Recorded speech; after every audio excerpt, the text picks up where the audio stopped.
Allez, bonjour à tous, c'est Guillaume, on se retrouve pour la revue de boîte du Stug, donc de l'armée finlandaise.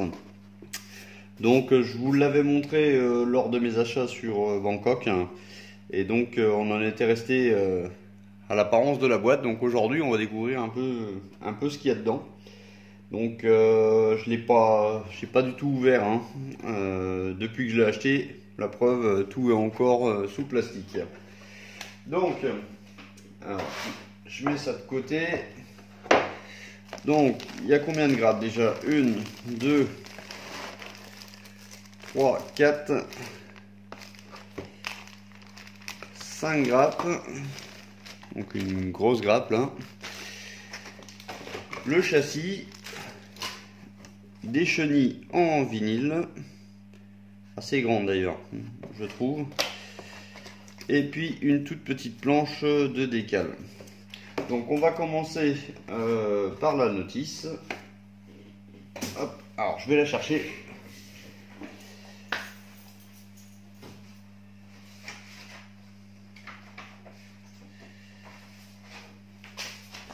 Alors la notice, j'ai déjà regardé pour planifier mes achats de peinture.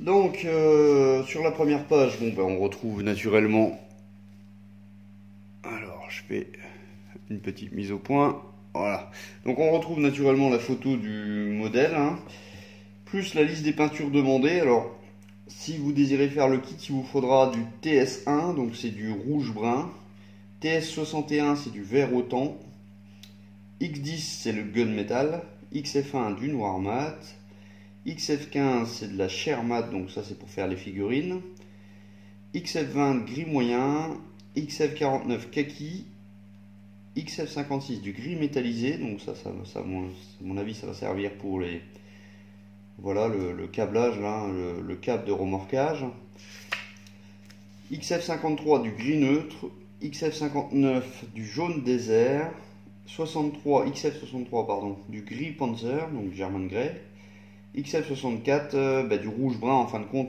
vous avez le choix, soit vous passez à l'aéro du XF64, soit du TS1 en bombe. Et puis donc même principe, XF67 vert autant, donc soit XF67 soit TS61. Donc on a une petite feuille, alors là c'est en japonais avec l'historique. On a les deux livrets possibles. Alors il y a aussi en anglais. Donc en gros c'est un char qui a été donné par les Allemands pour renforcer l'armée finlandaise qui s'était alliée aux Allemands.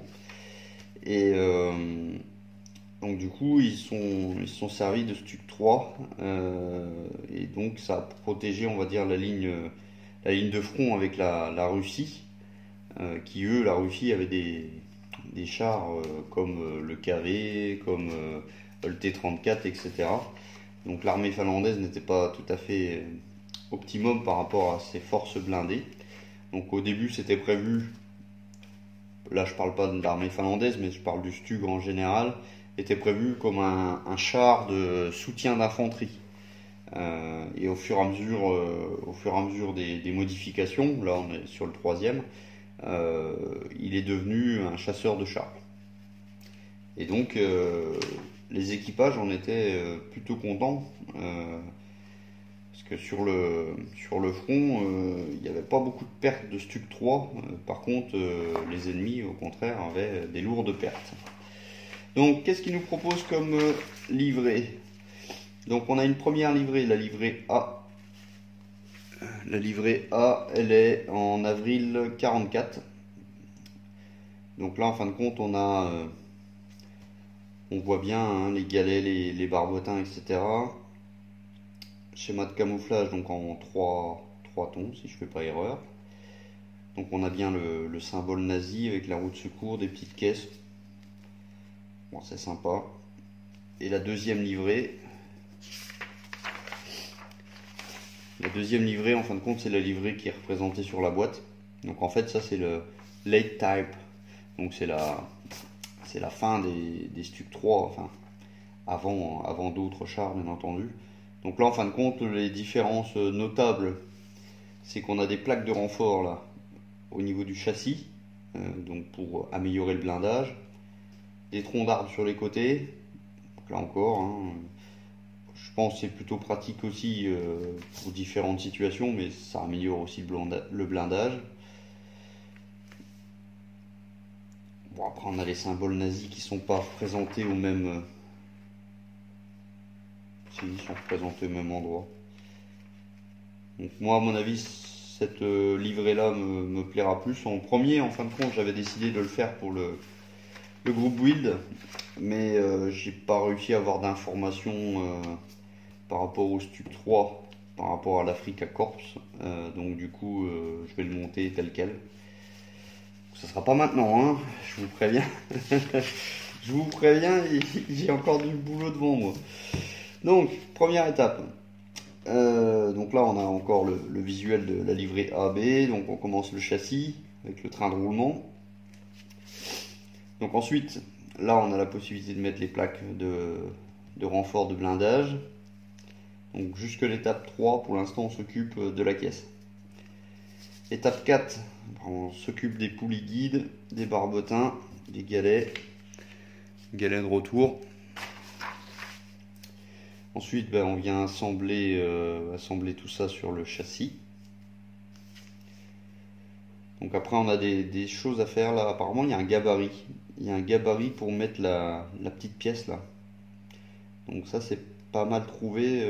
Ça évite, parce qu'il y a les maillons de chaîne à mettre de chaque côté, donc comme ça c'est bien centré, ça c'est plutôt bien vu.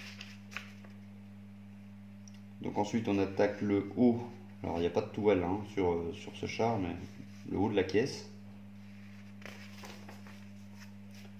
le canon, les chaînes, et puis on vient assembler le tout. Et donc là on attaque sur le haut de la caisse pour terminer avec les périscopes. Je sais même pas tiens s'il y a des périscopes à cette époque là. Je raconte des conneries. La mitraillette. Et puis donc tous les éléments de pactage là. Tous les petits détails. Alors la chaîne il nous demande de mettre une ficelle de longueur 120 mm. Pour une ficelle je trouve que ça fait pas très réaliste, donc j'essaierai de trouver du fil en métal que je viendrai torsader pour donner cette impression de métal quoi, hein, parce qu'une ficelle je sais pas si ça va faire le job. Et donc là on a les deux possibilités, donc livrée A, donc avec tous les petits accessoires, ou la livrée B, donc avec les fameux troncs d'armes. Et puis voilà, donc c'est un kit en, donc c'est un 35 bien entendu, 23 étapes. Alors, on va passer à l'ouverture des grappes. Alors, là, on va faire très vite. Vous voyez, je vous mens pas, hein.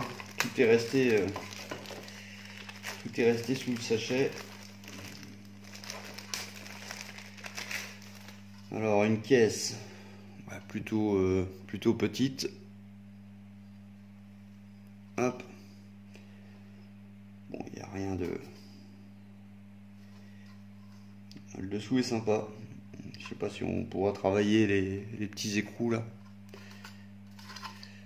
Tac. Deuxième grappe. Alors je les prends sûrement pas dans. Je les prends sûrement pas dans l'ordre. Mais après tout, c'est pas très grave. Tac.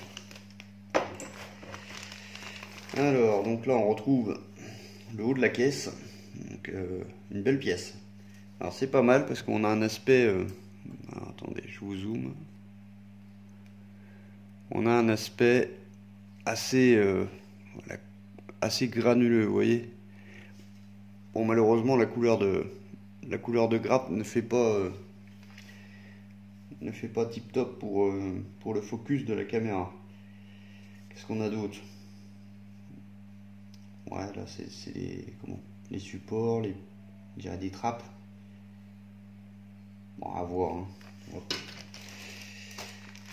Alors là c'est 2 fois la même grappe. Donc 2 fois la même grappe à mon avis.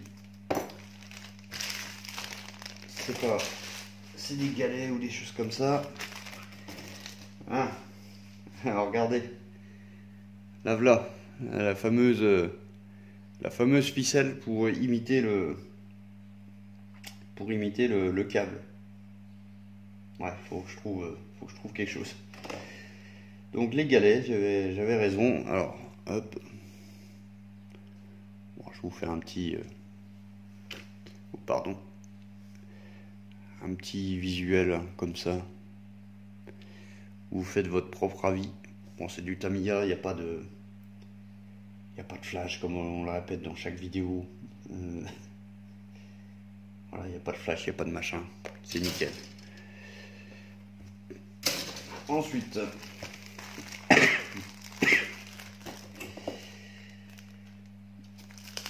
hop, une autre grappe. Ah, alors là, faut que je fasse attention. On a des polycaps, donc en plastique, sûrement pour les roues, les choses comme ça. Donc là, on a les figurines avec les accessoires. Alors, je vous refais un zoom. Donc, hop, les petits accessoires, la pelle. Et alors, la figurine, ça donne quoi? Ouais, c'est pas mal.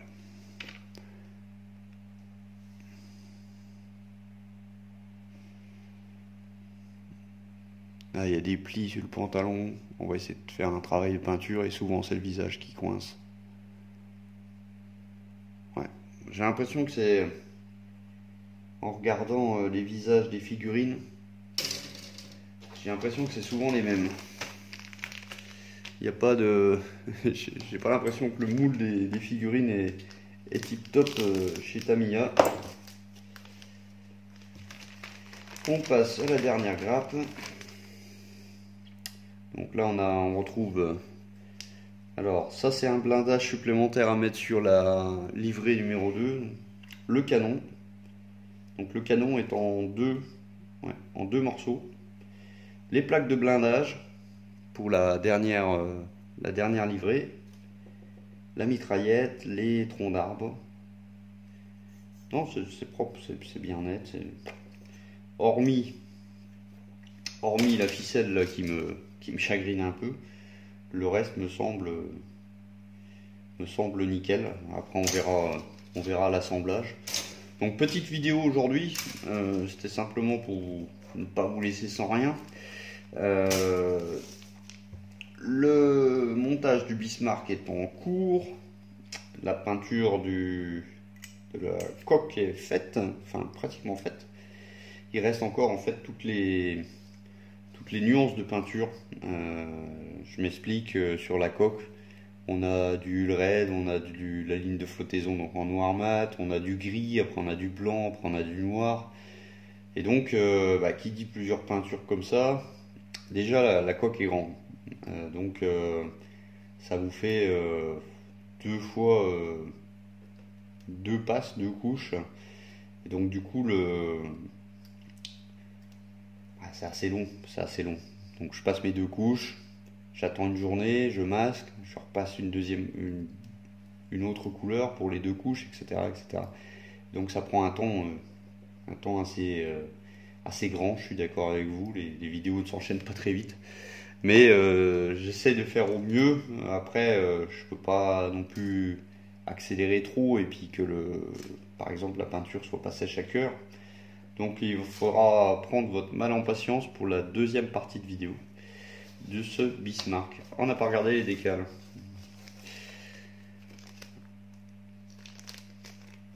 Les décals de toute façon, c'est pas les décals de la Porsche.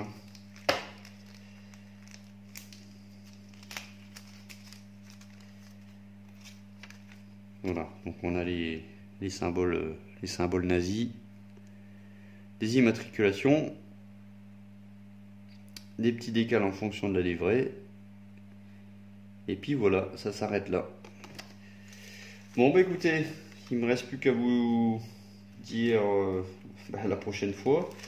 Donc j'espère ce coup-ci que la vidéo du Bismarck sera terminée. On se retrouvera peut-être aussi, j'ai commandé un gros colis, on en reparlera un peu plus tard. Je vous dis comme d'habitude, merci d'avoir regardé cette vidéo. N'hésitez pas à me dire ce que vous pensez de ce kit. Laissez-moi les commentaires et puis des pouces en l'air bien entendu si ça vous a plu. Allez, ciao, bye bye.